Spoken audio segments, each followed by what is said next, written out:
Hello again and welcome to Spotlight. I'm Algorinov and today we will talk about financial fraud. What makes people believe in financial pyramids? What makes great fraudsters believe they can cheat a whole nation? Recently, the most notorious constructor of financial pyramids was released from prison in Russia after serving 4.5 years. Today, he is the guest in our studio, Sergie Mavrodi.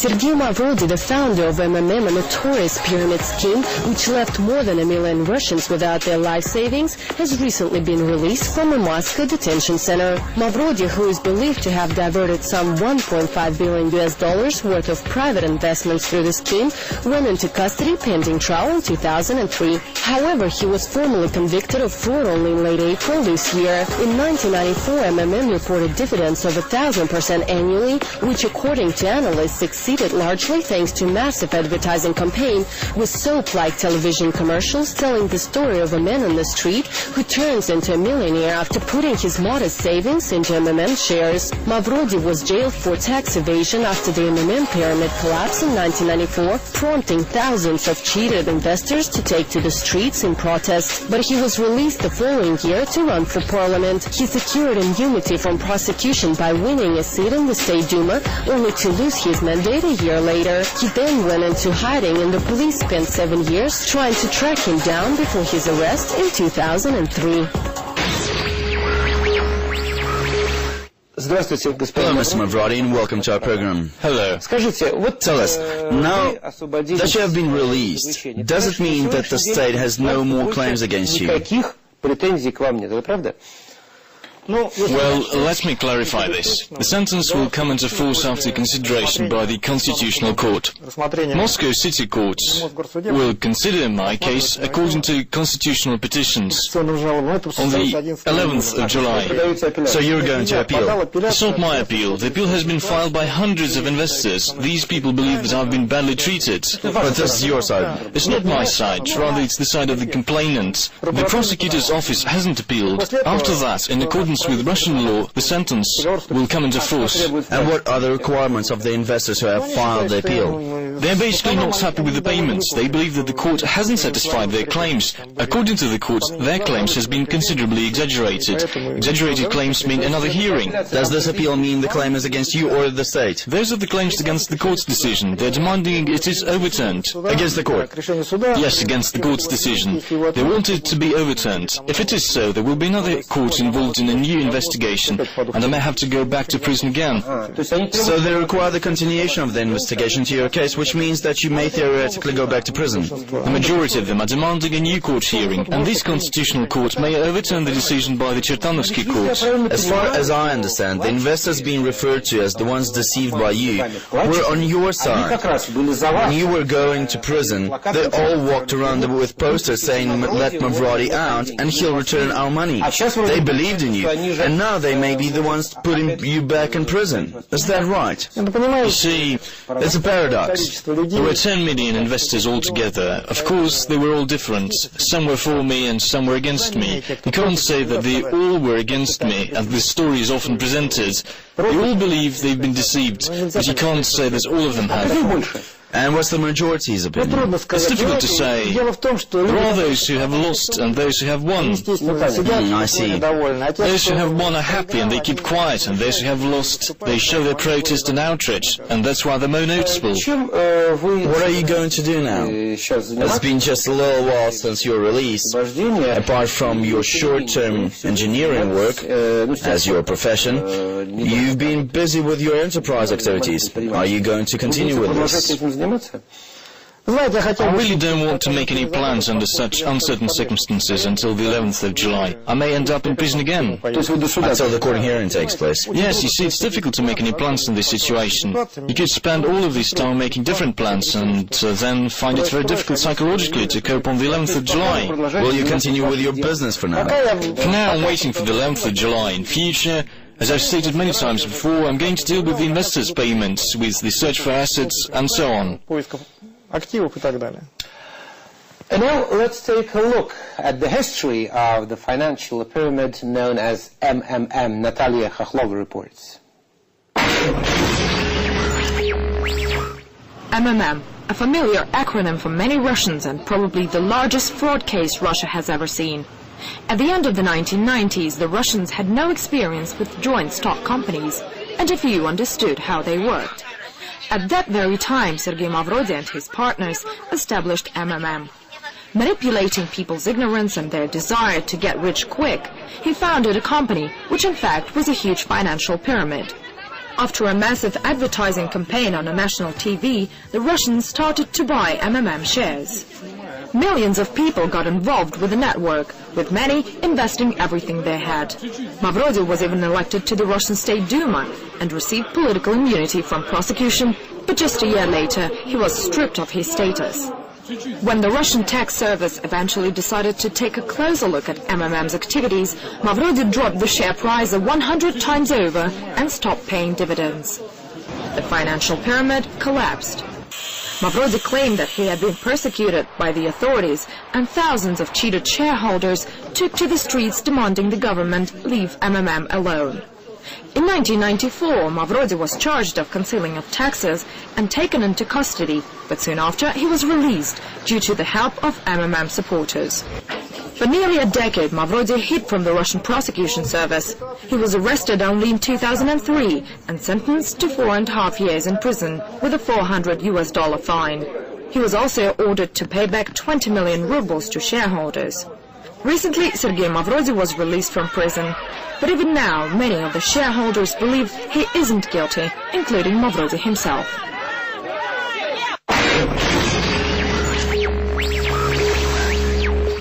We've just seen a brief report on your rise and fall, and now let's perhaps go back in time for, how much was it, about 20 years, right?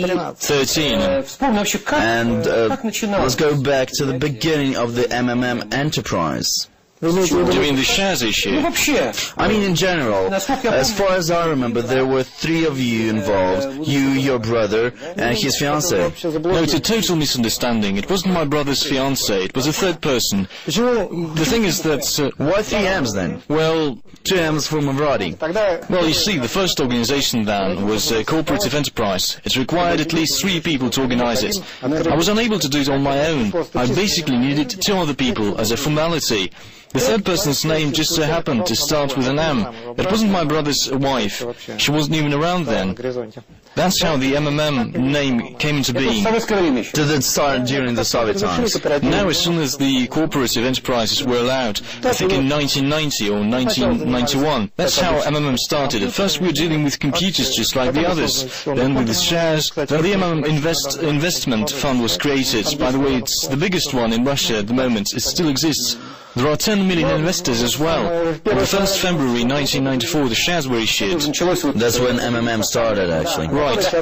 Well, let's talk about the cooperative business for now. You actually started just like any other businessman in this country. Of course. And Berezovsky and Abramovich then all started by selling office equipment, computers and so on. Yes. However, there is one significant point. First of all, I've never had any contact with the authorities. As far as I know, all the above-mentioned people owe their success to them. I can't state anything for sure because I don't know the exact details, but I believe that they all became connected with the authorities in one way or another. How could someone be connected with the authorities if they weren't in the area of business? It's quite clear. They probably had some contact with officials. I'm not going to condemn anyone, but it's quite clear on what basis it was happening. The most likely version is on a financial basis. And you just were in an open field, just building your own business. I've never had any contact with any officials. Why then did you start such a profitable business at the time? Selling office equipment yielded quite high profits. When computers were being imported from Korea, the added value was up to 1,000%, but you left this for investment and finance activities. You see, everything changes very quickly, and at the time our country was changing by the minute. Every new day was different to the day before. Everything was breaking down. This was the transition from communism to market economy. So the computer business was profitable for a relatively short time. I was only dealing with what was profitable at that time. I was dealing with computers when they were profitable. When they stopped being profitable, I started to work in a different direction. That's it. You mean that profits declined from 1,000% to 20%, and that's it? That wasn't interesting anymore? Yes, more profitable activities came up. Alright. Before we consider the MMM enterprise in more detail, let's discuss something else. You trained as a mathematical engineer, is that right? During the Soviet times, that job was quite prestigious. Why did you suddenly turn into business then? You must be one of those people who is willing to leave everything behind, all that you know, for something that you don't completely know nothing about. Why did it happen? Why? Were you thirsty for quick money? First of all, it was the wind of change at that time, so to speak. You see, after 50-something years under the Soviet regime, suddenly there were opportunities to reveal yourself. Generally speaking, many people look back on those times with nostalgia, but I should be straightforward. During that time I was in prison and had a lot of problems, and I was quite a well-off person with a normal life. But nevertheless, I don't miss those times at all. I didn't like those times. I felt absolutely hopeless, you know. You mean the Soviet times? Yes, during the Soviet times. So, as soon as there was a chance to go out on my own, I embraced the change. Says Sergie Mavrodi, the founder of the MMM financial pyramid, who has recently been released from a detention center in Moscow. Spotlight will be back shortly after a break, so don't go away.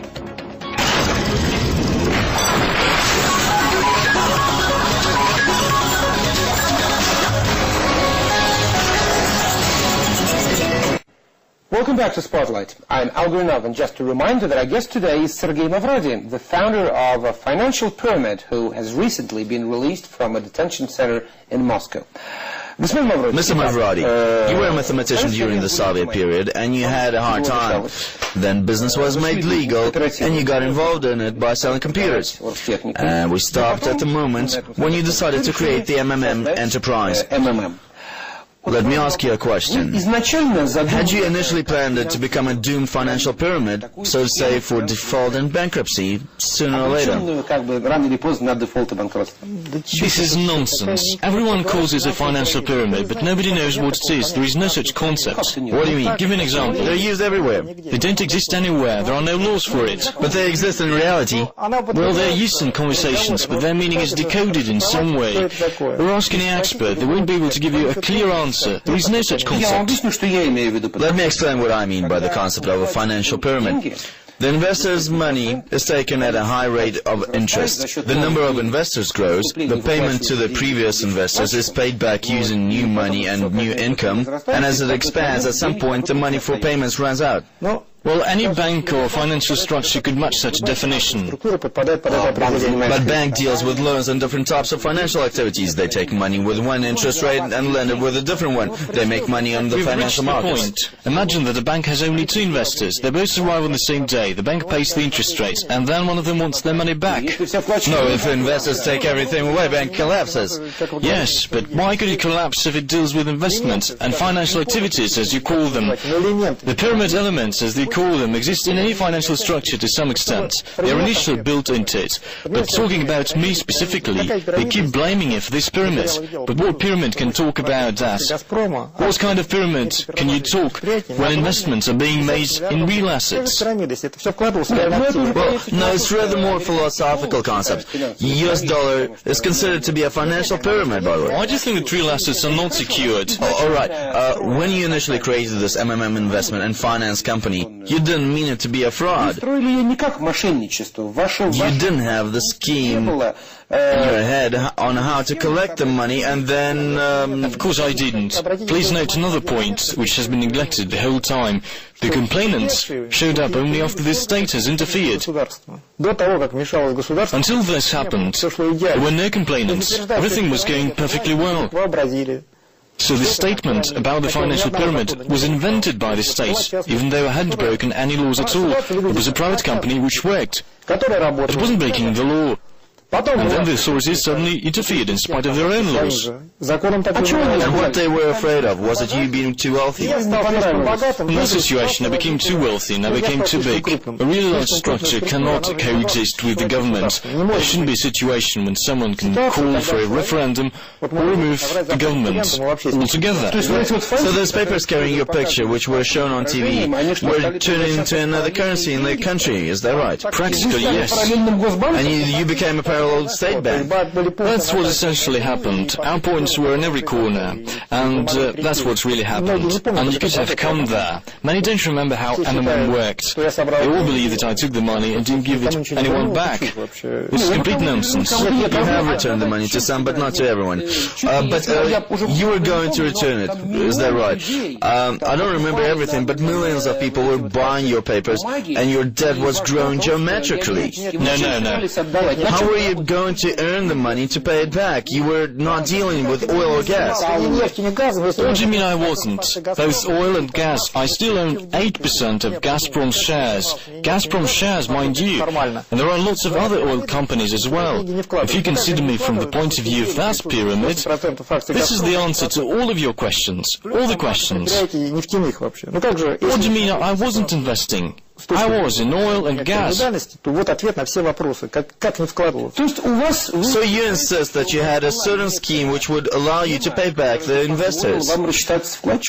In essence, that's how things are now. It's all recorded in the details of the case, including 8% of Gazprom's shares and other facts. I'm not making it all up now in order to rehabilitate myself. I heard one interview on your release where you were planning to pay back the rest of the investors. Is that true? Is there still a real scheme in place for you to pay them back? I want to explain the situation. The court hearing took place. I've been in prison for my term. If the Constitutional Court doesn't overturn the decision of the Chertanovsky Court, then that's it. Then why in the world pay the money back? That's it. I've already said that the state has no more claims against me. I'm not obliged to give anything back. I might just own all of the assets. Nevertheless, I'm saying that I feel a moral obligation to the investors, and I will deal with the payments. I'm still condemned in relation to fraud and evil scheming. You see, the situation is just absurd. Okay,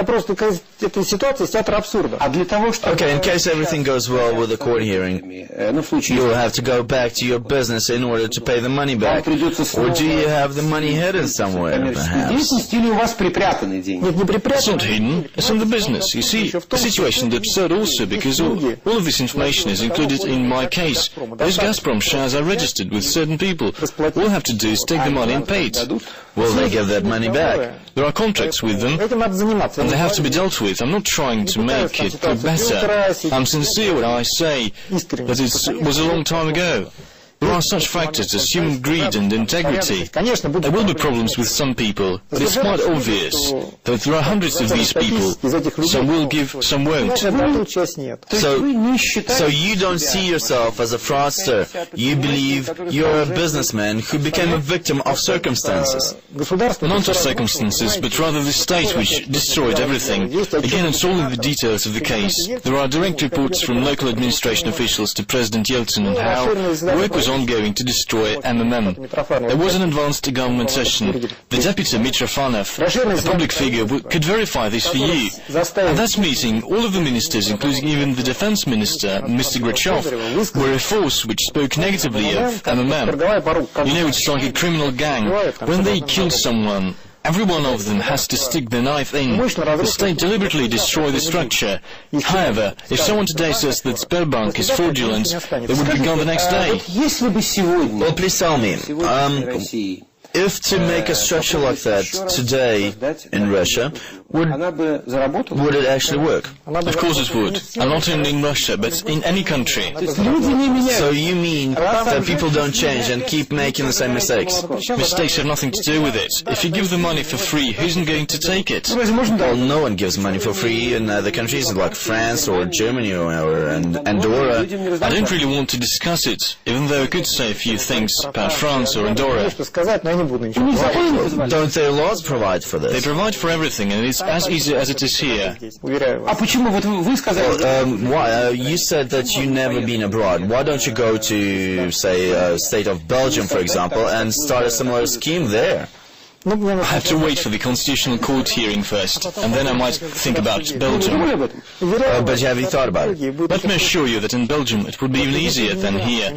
Here the people are illiterate and it's difficult to explain to them, and people there understand things. So, according to what you're saying, it looks like the people are illiterate here, and it is the businessmen who are illiterate there, and you're the only person who knows how to make big money. What is it? Is it they're lazy, or why don't they do it? I know how to do it, but I don't know why they don't do it. And what is your secret? Why did millions of people bring their money to you?